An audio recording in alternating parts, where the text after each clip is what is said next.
Level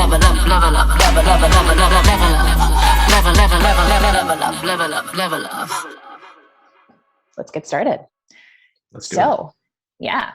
So this week we're building on what we talked about last week with regards to CRM and lead management. And we're kind of going to get into like the nitty gritty of different systems and just how to establish a workflow for yourself, just other things to keep in mind. So that's what we're going to be working on today. As always, feel free to chime in with the chat and let us know if you have any questions, and we'll get started. Okay, and let us know. That was a blank page. Yes. So like, page one is choose your own adventure. Good luck. Okay, which would be an ironic way to have a page that says where to start, and then it's just a blank page, because that's the title of the page, isn't it? Where to start. You know what? Should I put this up in Canva? Sorry, just so that you can have like the full screen. Would you prefer that? That would be fantastic. Okay, let me just work on that for a second. I'll provide some casual banter while you're looking that up. I wasn't here last week. We got lots to catch up on. But I guess apologies in advance that you're stuck with both of us today. You had a much more efficient meeting last week. It's all good. Okay, let me just. Sorry. Okay. So we've got some people watching on Facebook as well, as always. So that's totally cool. But for everybody who's there jump in at any point in time. And to everybody who gets here later or has to leave early, this is all being recorded. This will all be available. And as Katie mentioned, the resource that we're looking at here, or the worksheet version of the resource that we're looking at here, is available in the chat there that you can link to. And we're probably also going to make it available in the Facebook group. Can you see this, or am I not showing the right screen? No, you're not showing the right screen. Oh, sorry. Okay, here. Now? There it is. Yep. Okay, perfect. Spectacular. Look how good that looks. Look at that little succulent. That's what you call that, right? A succulent. Moving on. All right, let's jump right in. So this week we are building on the discussion of last week, where we talked about CRM. We talked about follow-up strategies at more of a conceptual level. We're going to get a little bit more tangible this week. And I can see there's a question there that I didn't even. By workflows, do you mean email and text strips on leads? Yeah, that's a version of workflows. We're going to talk about workflows. I guess it's at the top of this pyramid, so we can touch on it here as well. But what we're trying to isolate this week is, among other things, all the different things that you can and might want to do with the CRM system, but at the same time isolating what's most important to you, as well as what you're actually going to use. Because there are a world of different options out there when it comes to CRM. One of the most common questions we see people ask is, what CRM do you use, or what should I use, or is this good? And the blanket answer that most people rightfully respond with is, the best CRM is the one you're going to use. And it's also a function of not just going in there and making use of it, but actually understanding the tools it makes available and whether or not they're achieving what you want to achieve.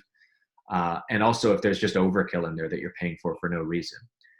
So these are a collection of the sorts of things you would expect to see out of a CRM, the different things that customer relationship or consumer relationship management systems will allow to you.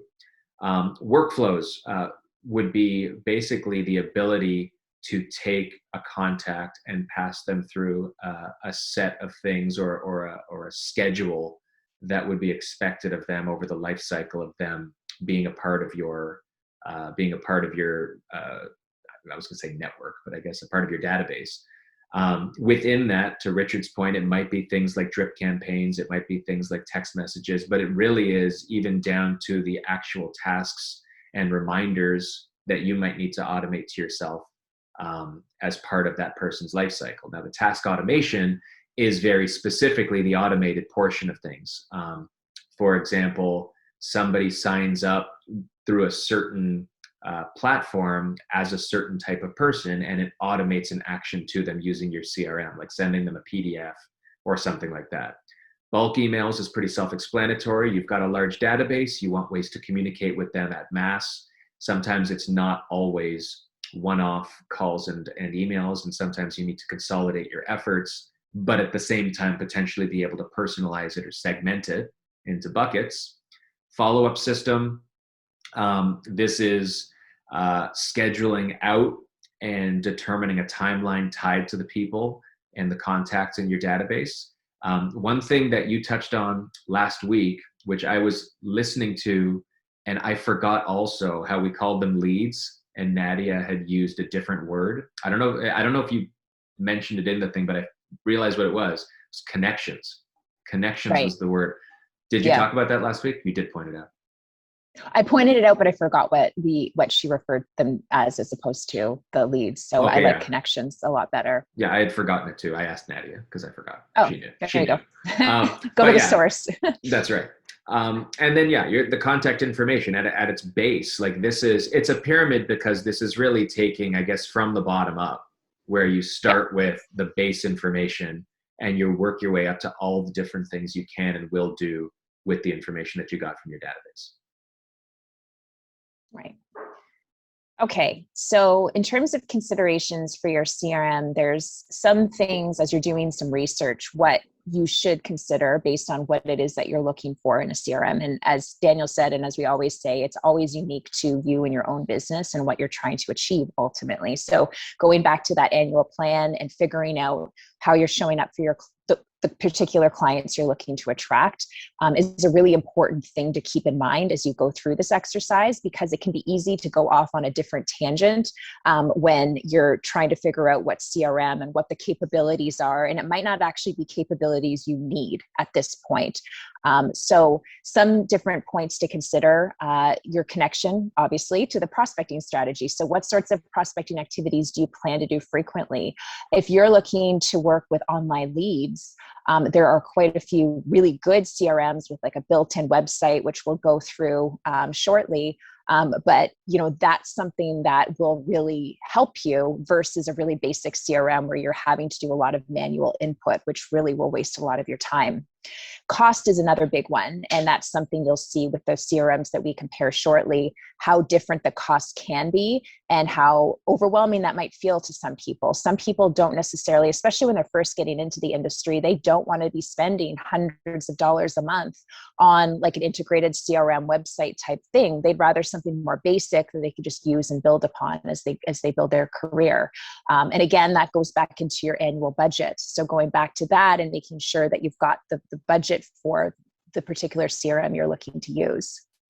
Implementation is a big one, along with user experience, I would say. I know Daniel and I have worked through CRMs in the past where I can't get into it. It's just that the capabilities or just the way it flows and the way it looks is really hard to use.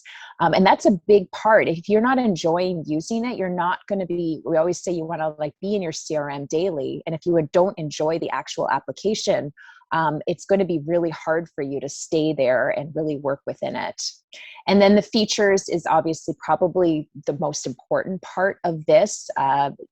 What different things are you looking for in a CRM, and does that one actually provide you with exactly what you're looking for? I think most CRMs, especially the more there's always ones that have most of them have different plans. So the more robust, more expensive monthly plans will probably give you anything and everything you could possibly want. But if you want to be a little bit more fiscally responsible when you're first starting out, it might be good to start with the basic one and then recognize what are the different features you'd like to incorporate. And then you could always add that afterwards. Okay, so let's get a little bit more specific about the sorts of things you can do. And obviously, this is a very non-exhaustive list. And jump in if you're currently using a CRM that does stuff that's not on here, or things that you might think are important that we haven't touched on here. But you can do all sorts of things. And really, I think CRM has been built out as a concept that now has gone into just solutions more than just customer relationship management. Like there's one platform we use that was just too robust, that it was just confusing beyond belief, and we had to drop it because there was too much going on and too many integrations. But the base things you can do: managing your dates, keeping track of, again, things like follow-ups with people, and tracking the life cycle of your clients. The sales process being managed with tasks.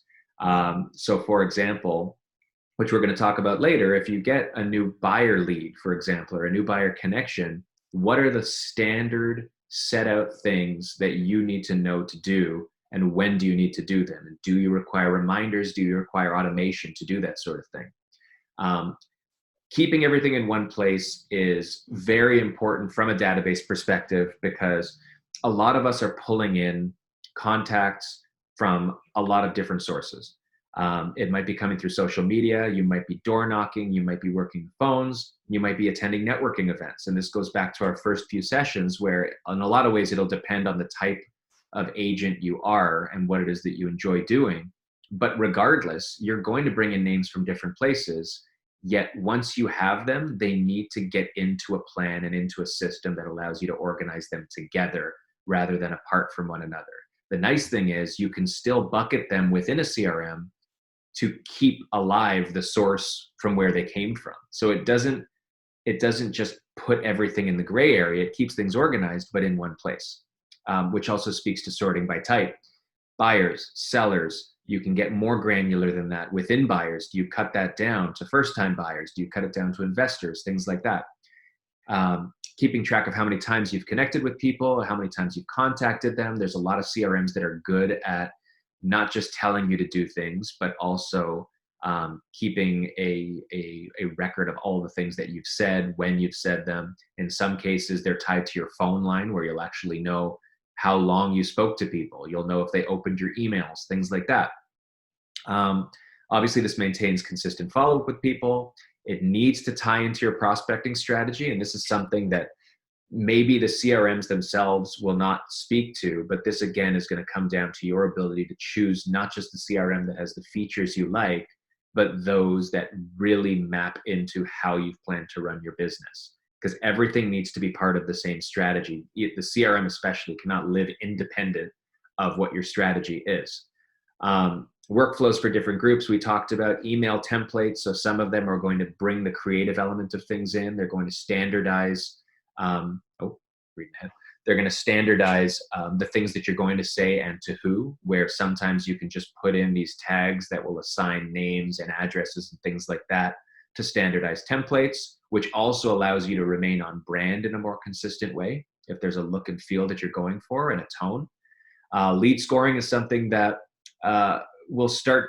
this starts to get into some degree of the AI element of CRMs, where now, based on the activities and the actions that you take with your clients or potential clients and what their responses are, you start to be able to build an expectation of how valuable they are. Where are they on that cold, warm, hot spectrum, which also feeds potentially into what workflow they're going to tie into and how it is you relate to them down the road, how often you connect with them and things like that.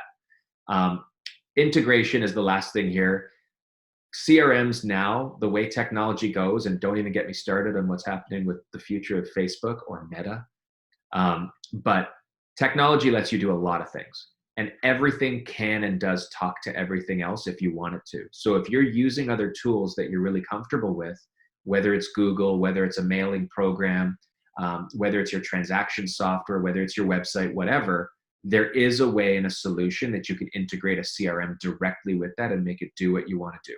So be aware of that, map out exactly what your perfect world would look like, and have that in your back pocket when you start looking at which tool makes the most sense for you.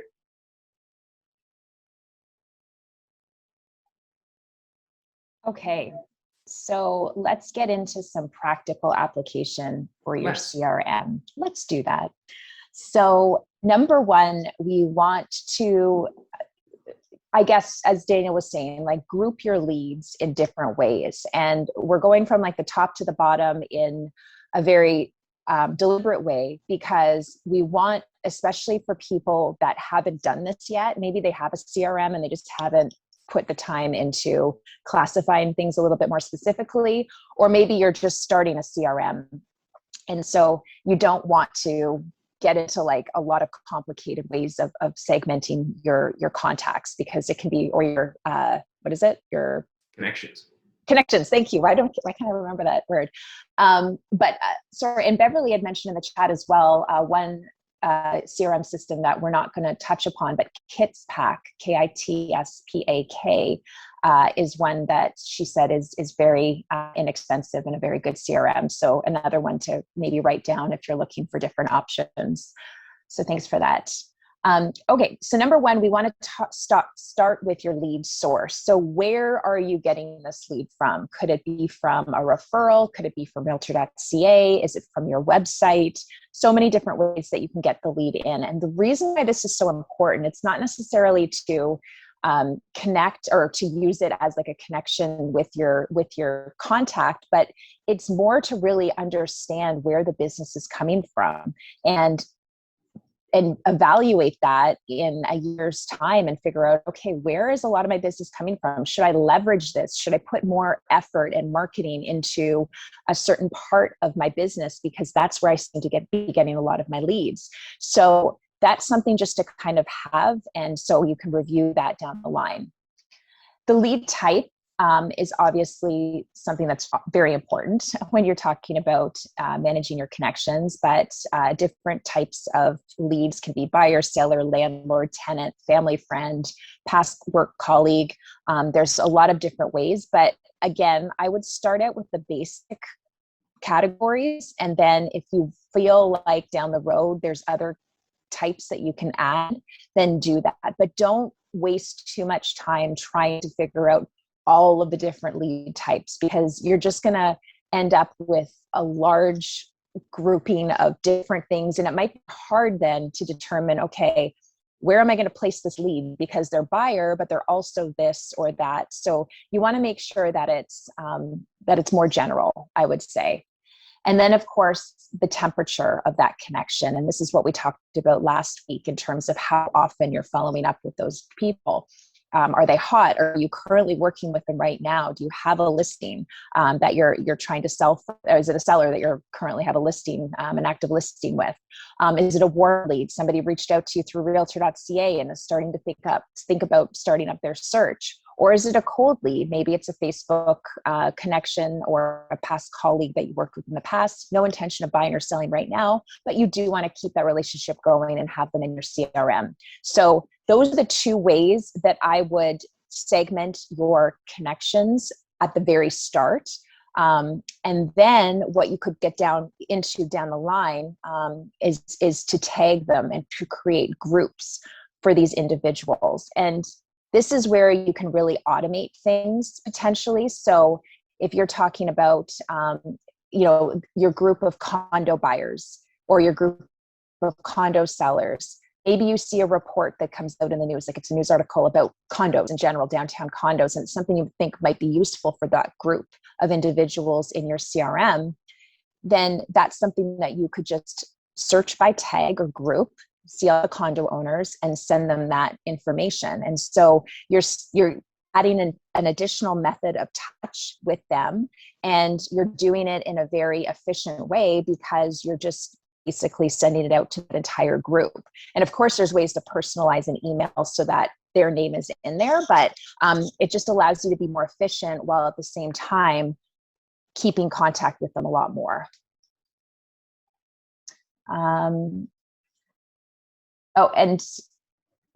We just got one comment just about the web address for Kitspak. I don't know if there is one, Beverly, but if you have it, that would be great. Somebody's just asking about it. Okay, I'll look for it. I'm not sure. I'll put it on the chat if I find it. Okay, thank you. Perfect. So if anybody has any questions on this, let us know, because I know this is a lot of information in one, especially if you're just starting out with a CRM, but we'll get into examples, obviously. Yeah, and building on it, I mean, it's always great to have as much information as possible. There's no such thing as too much information on a client, but there is such thing as segmenting the information too much to create too many different workflows, especially when we keep talking about and keep drilling home the idea of your focus and your strategy. That's going to be where you start to segment certain areas more specifically where they speak more to your business. But when it's a very generic type of connection that maybe isn't your core focus, you're still going to want to have that as a segment, but you wouldn't necessarily be creating a million subsegments. If you're not focused on leases, for example, you're not going to have first time tenant and lifelong landlord or whatever, whatever the segments are beneath that. You might just have a lease segment of people who are in that world with the goal of transitioning into where your focus is, right? Because everything talks to everything else. Like a lease is a great example. If you've got someone who's a tenant, a year from now, they might be a buyer, right? You might have them as a segment of your buyer area, if that's something that you're looking at, where there's a certain workflow or automation that goes to them that starts getting them thinking about saving for a first home or whatever. But that speaks to creating the workflow. And I'm happy the first sentence says the word focus. We're just going to keep talking about it. But the idea is that this is how you want to lay out each of these segments, and it can be as robust or not as you want. And truthfully, these are the sorts of things that grow with time and grow with your strategy as well. The idea, though, is looking at any particular bucket that you've laid out of people. This is an example of warm leads, for example, and saying, what is it at a high level that I'd want them to be doing? Or what is the life cycle or the process I'd like them to enter with me the moment they get into my database? And here's a whole bunch of examples here that fall under 4 different buckets. So warm sellers, buyers, tenants, and landlords, they do all follow a similar flow in this particular example. And none of the examples we're going to give you are obviously the answer to your question necessarily. These are examples of what might work as a high level example of what you might start thinking about. With buyers, for example, your workflow is going to start with your initial contact. And maybe it looks like right away your initial contact is sending them your buyer guide and setting up a call, right? This could be, to Katie's point, maybe it was a realtor.ca lead that came in. It's a warm somebody who inquired about a property, or someone who said, I'm thinking about starting my search. Great. You've got their email address. Maybe you have their phone number. You integrate that into your CRM and the workflow begins. So right away, whether it's automated or not, you're going to start off, they're going to get your buyer guide because that's how this thing starts. And that you're going to try to set up a call because that's how you want to build the relationship. Step 2, once you've got the call set up, is you have the call, the meeting. And this is all potentially reminders / tasks within your CRM, but it's also something that's being tracked as it happens.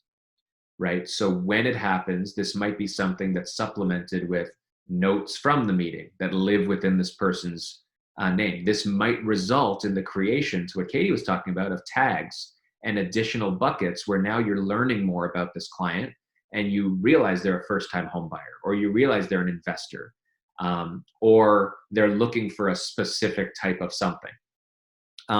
From that, in this particular case, maybe you are going to be setting them up immediately on a property search if that's what they're looking for. You found out what their criteria is. You find out the tags, the type of person they are, and that's one of the things in the workflow. That may or may not be something that is actually doable through your CRM. Arguably, it's something that it's a reminder in the CRM and you check it off like a checklist, but you're in Matrix or Stratus or whatever you use to set them up on a search, and that's just something that you've reminded yourself to do in the workflow. And then, depending again on what your workflow looks like and what the specific process is, maybe it just says you do a biweekly follow-up. Maybe the message that goes with the search is, anytime anything jumps off the page, you reach out to me anytime, but I'm not going to be on you daily with a follow-up email saying, did you like anything? Did you like anything? Can we see something? However, your workflow on your side of the fence is just going to say, in the absence of any contact, every couple of weeks, I'm going to reach out and I'm going to follow up. Maybe there's something here that says every couple of weeks, you're also equipped with an update on what's happening with the market. Maybe you send them a video message, whatever it is, right? This can be what you deem it to be, but the CRM not only reminds you to do things, but it keeps things flowing in the order that fits your strategy, that stays consistent, so that at any point in time, you can look at all of your warm buyers and you can say, where are they at in the cycle? And maybe there's processes in here that transition them from warm to hot. right? Maybe the moment somebody says, I like this place, let's go on a showing, let's sign a BRA or what have you, maybe they transition to your hot workflow, which looks different, which starts with sign the BRA, sign the paperwork, go on the showing, blah, blah, blah. Make an offer, get a deal, make lots of money, move on, right? Not move on. That's terrible. Not move on. Lifelong friends, lifelong connections. And then you can see here, it says, and this one, and all of them, these also look very similar because, again, the workflow can look like anything, but you can make it what you want. And in doing this, you now take your high level buckets. Maybe it's just cold, warm, hot. Maybe it's buyer, seller, leases, whatever it is. And you've got that initial, this is what it looks like. And that's how you start setting it up for everybody who enters your database. Right. Yeah. I mean, there's some, like even a seller, like I know you and I have been talking to people that aren't looking to sell right now. They're looking to sell probably in January, February. That's a warm seller. And that's somebody that you need to follow up continuously, because it's very easy. If you just like drop contact until January or February, it's very likely that some other agent is going to enter into their life, either through a postcard or maybe a phone call, or just they see them on social media and you're dead to them. And then you come January, February, you're like, oh, darn it, there's their listing and I'm not the listing agent. So Exactly. that's, yeah. Like we No, talk, and in our team meeting this week, one of our agents was talking to us about cold leads and what to do when they're not answering you, for example. A lot of questions like that are addressed within the workflow you create, right? If you've created a workflow for your cold leads that says, I'm going to contact them this way, and this way at this frequency, and it can only go one of two ways. Like you talked last week about how, what was it, 80% of people, or whatever the stat was, like 5 contacts before you hear back from somebody or whatever it is. Yeah, this one. 80% of sales require 5 follow-up calls. Knowing that information, or however you want to take that, it might take more than that.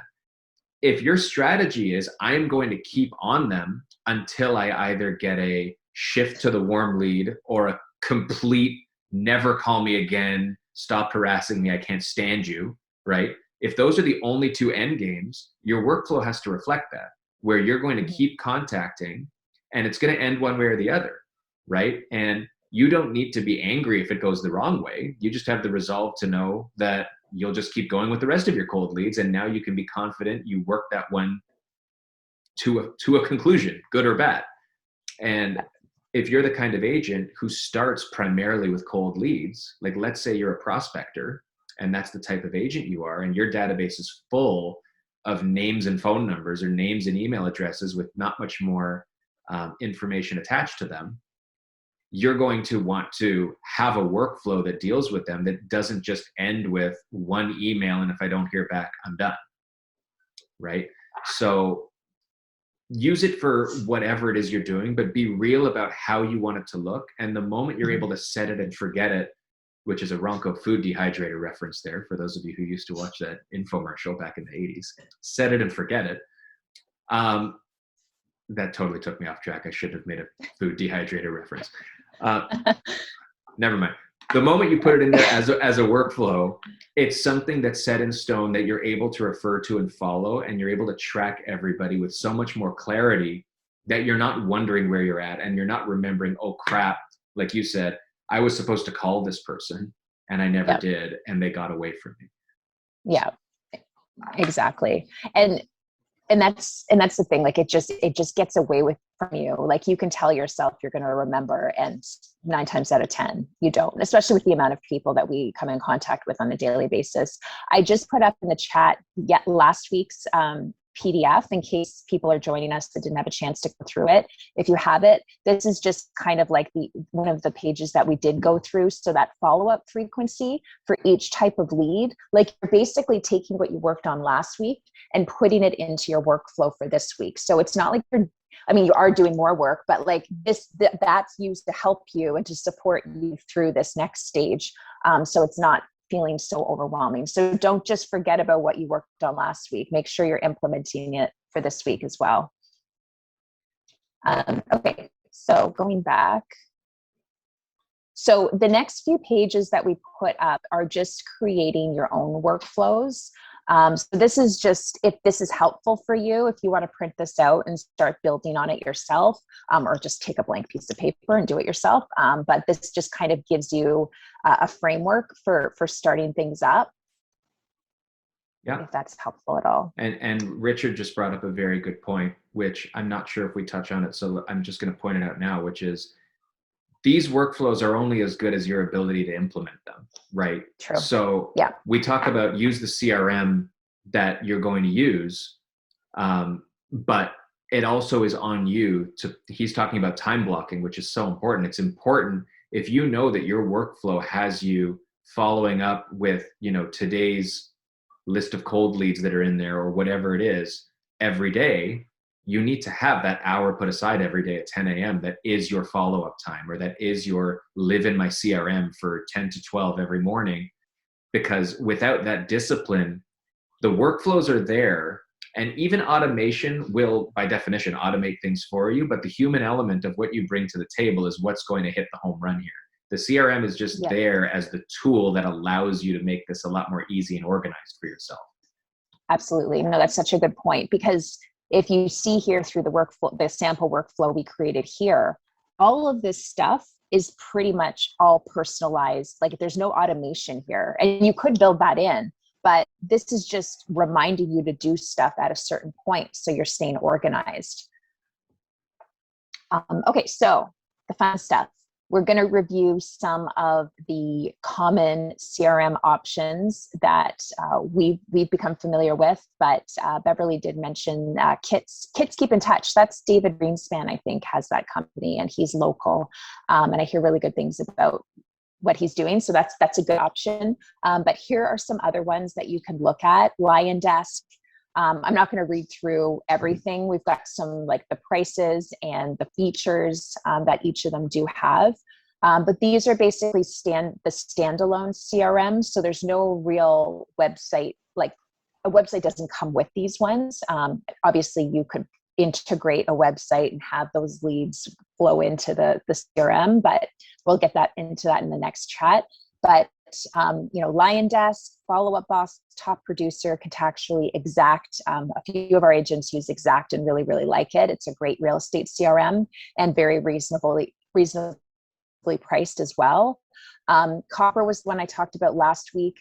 A word of warning about Copper. I have recommended it to a couple of people, and I don't know if it's just, I'm not sure what it is they don't really like about it. It's not a specific real estate CRM, and maybe that's why.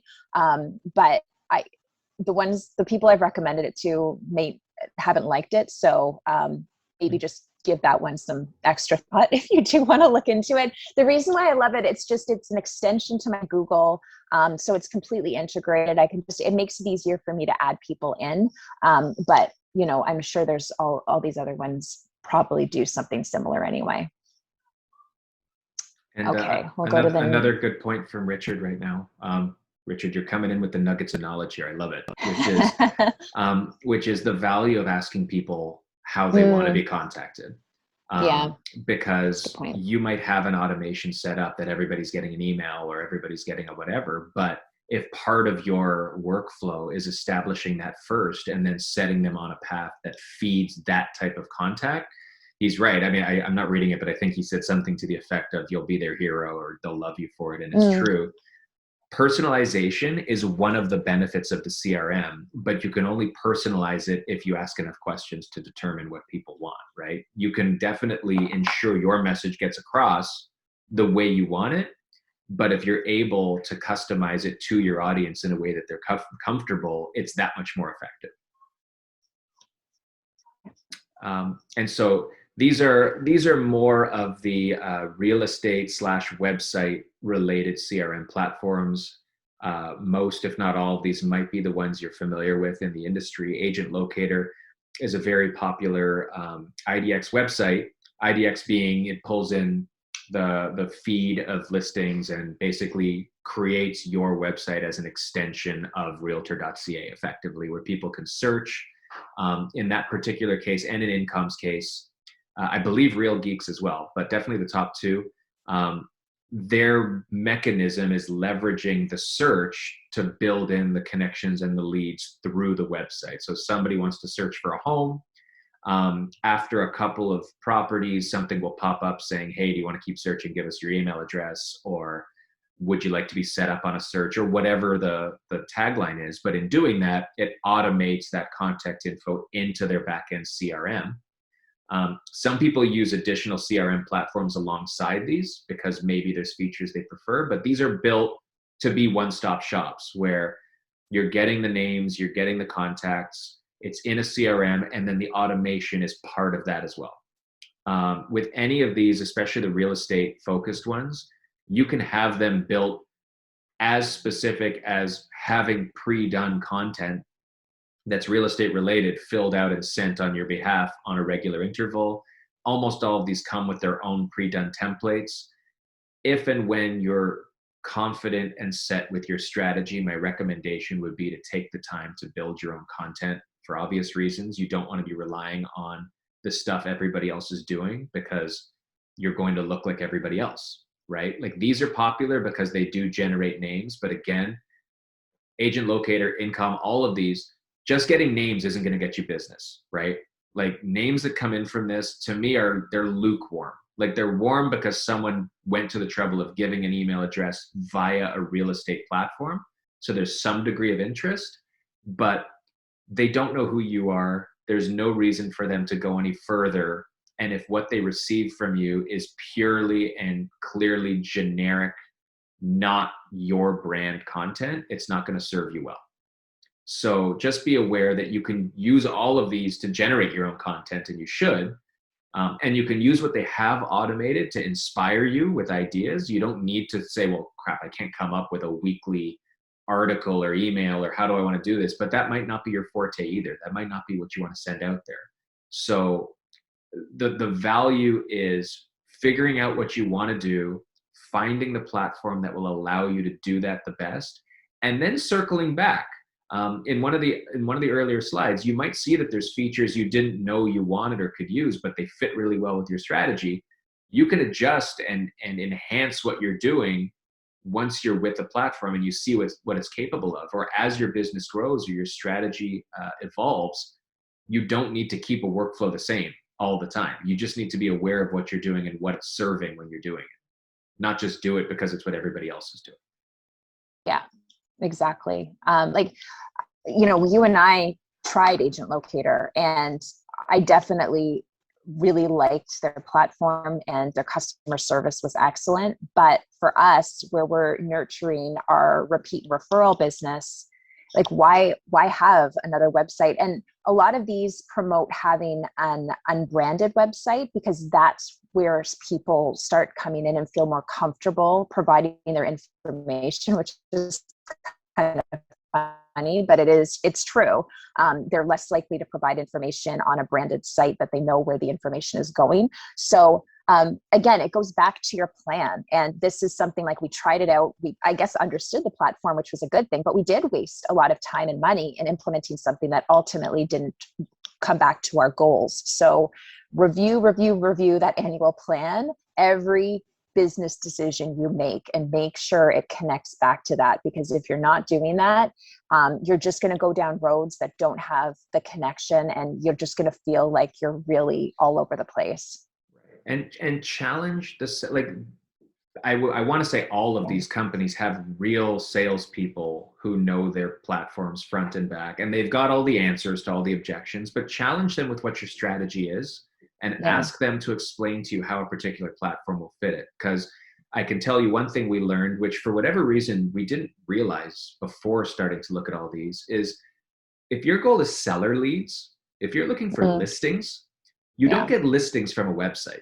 Generally speaking, like inbound leads for listings are not coming from people who are using an IDX website. People searching for homes aren't looking to sell their house, they're looking to buy. So all the leads you get are buyer leads, which maybe transition to referrals or sellers or whatever. But if your goal is seller leads, I remember even Agent Locator told us flat out, you're not going to get those, right? Or there'll be a needle in a haystack, and you're going to waste a lot of money trying to herd people into a platform that doesn't make sense for what your goal is. And that's useful to ask those questions, because Yeah.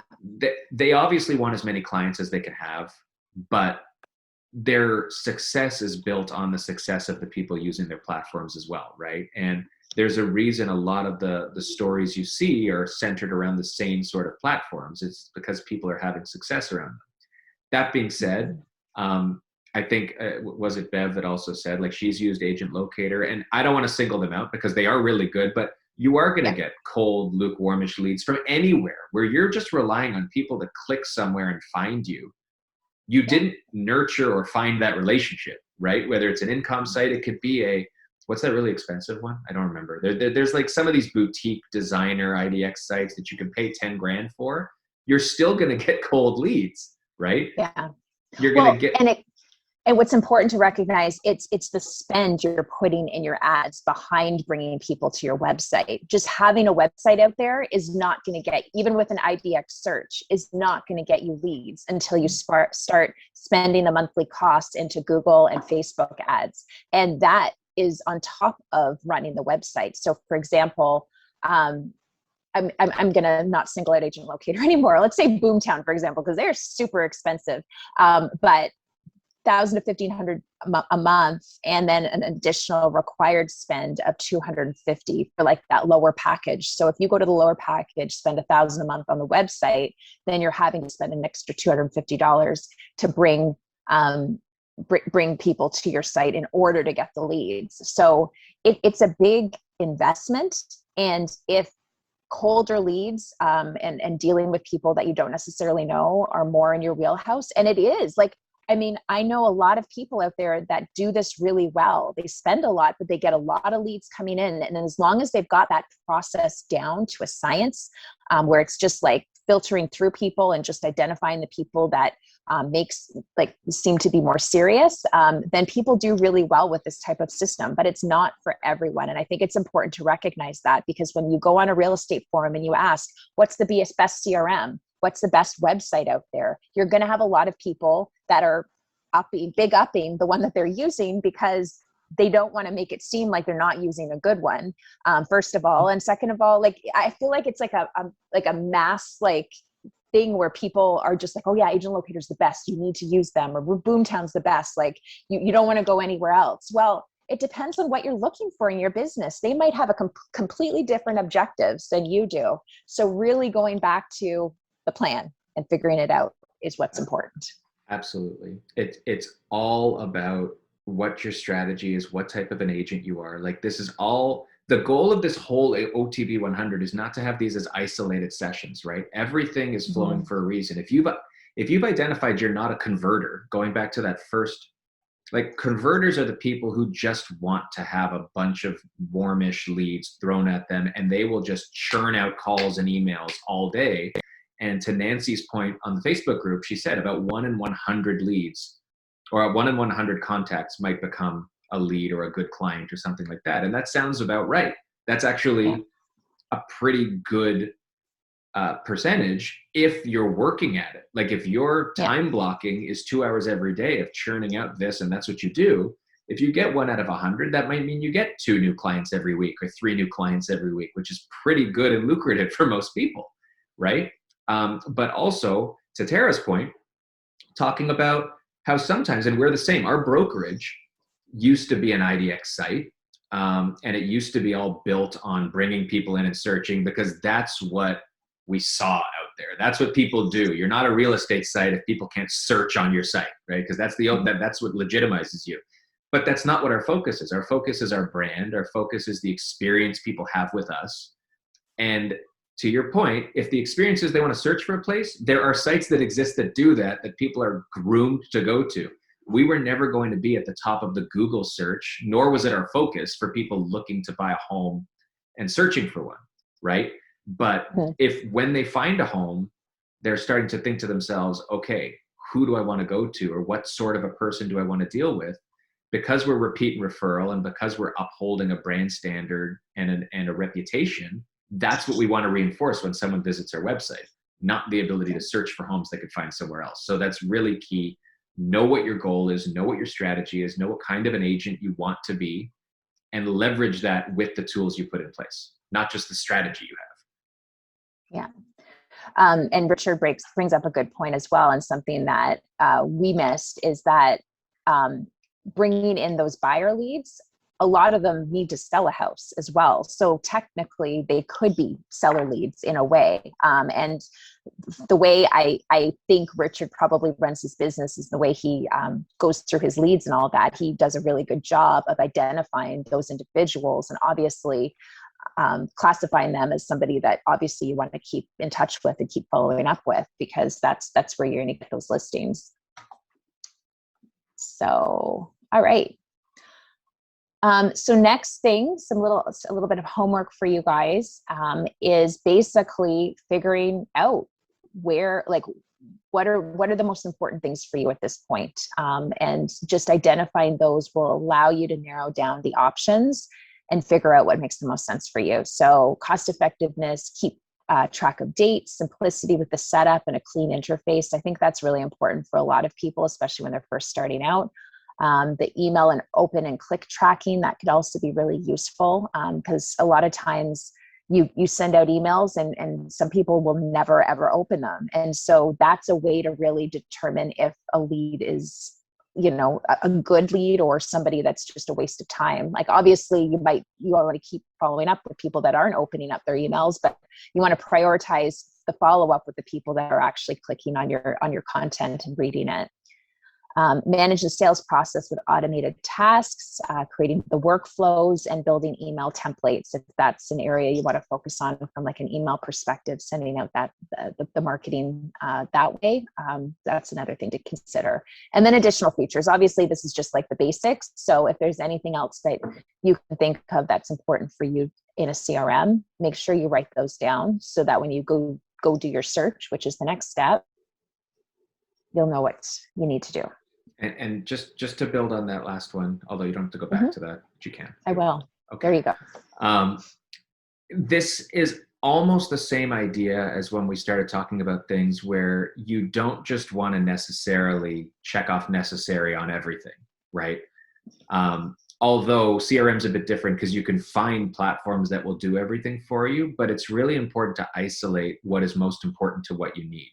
Right? Because it's easy to say, yeah, that sounds good. Yeah, that sounds good too. But that starts to fall into the same bucket of, sure, I want to work with buyers, sellers, leases, people in Barrie, people in Windsor, people everywhere.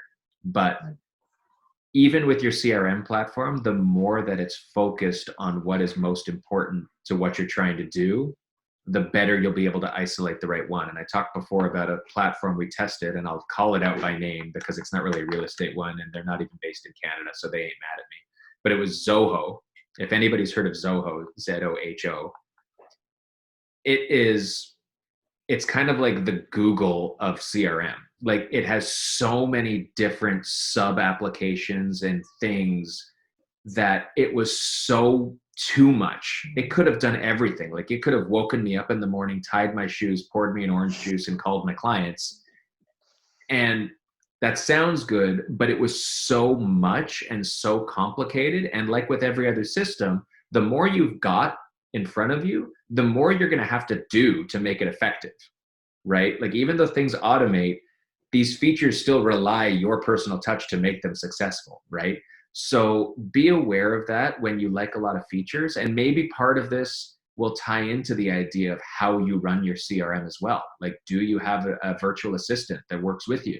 Are there certain elements that you're able to leverage somebody else to help with? Or is a lot of it automated, like an agent locator, where a lot of the stuff that might require a human element for certain platforms is being done behind the scenes, and it gets you to the point where you want to take the reins? Like when the names are all there, some of it's automated and some of it you do yourself. But that only comes with research, because most platforms at the surface will tell you, oh yeah, we do that. Everybody will say, oh yeah, we do that. Oh yeah, sure, no problem. Yeah, we do that. We can do that. What's involved? How specific is it to what you want? And how much noise is there that's clouding what you actually need? So this is really important, because everything you want, but is it necessary, like really necessary? Or is it just something It says nice to have or could live without. Be honest with yourself, because the more you're able to say no to, the easier it'll be to find the thing that you actually want to use. Mm-hmm. Yeah. And then some homework. So basically complete the needs analysis, review a few CRMs. I mean, it's a fine balance, because you don't want to go into analysis paralysis where you're looking at 10 different CRMs and you're like, oh my God, I don't know what to pick. At some point, you just have to pick something and just go for it, because I think if you've got like a general sense of what you want and you've got 5 or so that do the same thing, then just choose one and start working with it. Don't look back and be like, oh, I maybe should have gone with the other one, but just start working in it. As I said last week, not that you want to be doing this, but you can always export your leads into a different CRM if you're really finding it's not working out for you, and it's not the end of the world. So maybe if that's kind of where you're at in your thinking, it might be best to ensure that you're only paying like a monthly fee for one. Like I know sometimes you get a better rate if you pay for the full year up front, but maybe if you kind of want to dip your toe into one and just see how it all works, maybe just spending that extra, like it doesn't amount to much, but they also, almost all of them have a free trial. True. If you can make use of, they're usually like 2 weeks at least, right? Yeah. And we did that, like, truth be told, I want to say virtually every platform that was there, we've tried. And some of it was just doing research for our own team so that we could know what we're talking about when they ask us about one. But also for our own CRM, it was like, is this going to work for us? Yes or no? And that allows you to try it. Now, to your point, don't do 8 consecutive 14-day trials and end up 4 months down the road still with nothing. But hopefully it's a learning process where there's nothing wrong with trying 1 or 2 and learning what is and isn't for you to end up in the right place. But once you commit, it is easy to pull stuff out and put it somewhere else, but you don't want to be doing that, right? So try to really taste test it and then just get into it and use it. Yes. It's and most of these have training, whether it's on YouTube or their site or whatever it is. Take the time block, an hour a week, 30 minutes a day, whatever you have time for, to really understand what this CRM has and what the capabilities are. Because there's no sense just getting something and just being like, well, I don't actually know how to use it, but my contacts are here.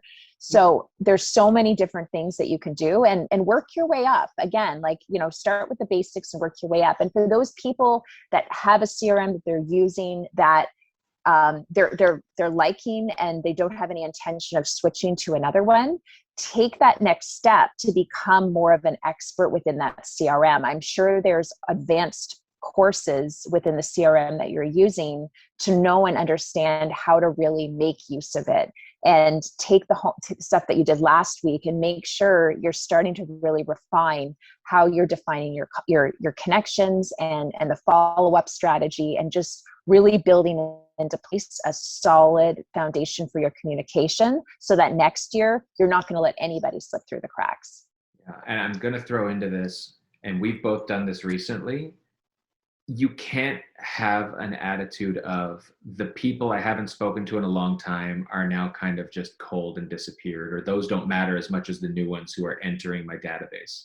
Because whatever point people are at in their relationship life cycle with you, whether you have a CRM or not, the moment you create this, we talk about sphere of influence. It doesn't even need to be people who are close to you, but when we have taken a day and just said, I'm going to follow up with a whole bunch of people I haven't spoken to, I guarantee you're going to build and create and rejuvenate relationships and get clients out of these people. So start with, it says here, transfer your contacts over.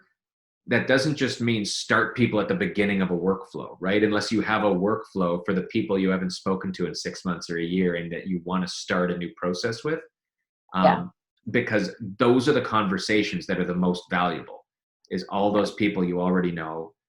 Get back to them now, build them into the CRM from day one, and make them the first ones you focus on. Everything else is going to start filling in as you get names, but you've got people already to hit the ground running with, and they will turn into business. yeah, like if I can make a suggestion to everybody, like just at the very basic level, just as a starting point, have your CRM, put everybody in there and have that follow-up plan established, whether it's quarterly, bi-weekly, or whatever. If you just do that at the minimum and set aside a time in your day every single day, like if it's 8:30 to 9 in the morning, because that's when you know that you're going to have less stuff coming at you, just have that time set aside to just start up that follow-up. And it's just going to become like just something that you do every single day, and it's going to be a habit, and it's going to be a lot easier. I'm freezing, aren't I? Okay, no, I'm good. You're now. good. You sort of sounded like a robot for a minute, but that's okay. Yeah. Anyway, it becomes a habit, and it'll just start flowing, and you'll really see what an impact it makes to just continue those conversations with people. It's so basic, but it makes a huge difference. And we like talking to people. I mean, it's what we do. Like, this is why I want to believe this is why we're in this business, is building relationships, having interactions, especially now when like we haven't been allowed to see anybody for 2 years. Like, use this as a reason to get you excited every day. Like, you might have paperwork to do. The CRM element shouldn't be the chore. That should be the catch up, conversate. Is that a word? Is conversate a word? I think so. It is now. Let's say it's a word. But just do it. Just talk to people, and and as it grows, your strategy and your workflows will grow too. So if you start, like we said, with 3 buckets at the beginning, but your strategy is built around sellers, maybe you have sub buckets under sellers that create new workflows. Maybe as cold leads become warm and warm become hot, there's a transitional workflow that allows you to rebucket people and get them into new buckets. But that's all 100% within the capabilities of every CRM you're going to be looking at. So yeah, start small. Just make sure you're having the strategy to talk to people, and you'll be gold. And then we'll all just conversate is a word, by the way. Yes, it is. Yes, it is. Of course it is. It's soared since 2000. It's soared? So it's apparently soared in use. People started using it more in 2000. So you're like, I'm sure all the cool kids are using it. Dopes conversate. Like me. It's probably because when somebody says it, it gets repeated several times with people wondering if it's a word. So it gets used more in conversation. Conversate. Yep. That's it. That's fair. All right. Does anybody have any questions before we sign off for another week? What are we doing next week? I don't even know. Let's look. I'll stop sharing my screen. Next week, we're going to have a Halloween post-mortem. Yeah. Let me see. I don't know who's got kids going trick-or-treating or not this weekend, but to everyone who is, have some fun. I hope it doesn't rain, because that used to be, at least for the last 10 years, I feel like every Halloween has rained. So this will be a somewhat cold but not raining Halloween. And we'll be wearing more than one mask, I assume, everybody. Extra safe. That's right. Next week is branding. Woohoo! Ooh, that's a fun one. Branding's fun. Yes. So Tara, I did send it out at the beginning, but you might not have been there when it was attached. So I'll send it out right now, so you guys have that. But it'll also be in the email that I send out with the recording from today. So hopefully you have that. All right. Cool. Well, thanks, guys. Appreciate your time, as always. Have a great weekend. All right. See you later. Oh, am I the one who controls this? Oh, I have to turn this off. Okay. Well, then I'm going to turn this off. Okay. Bye, everybody. Bye. Level up, level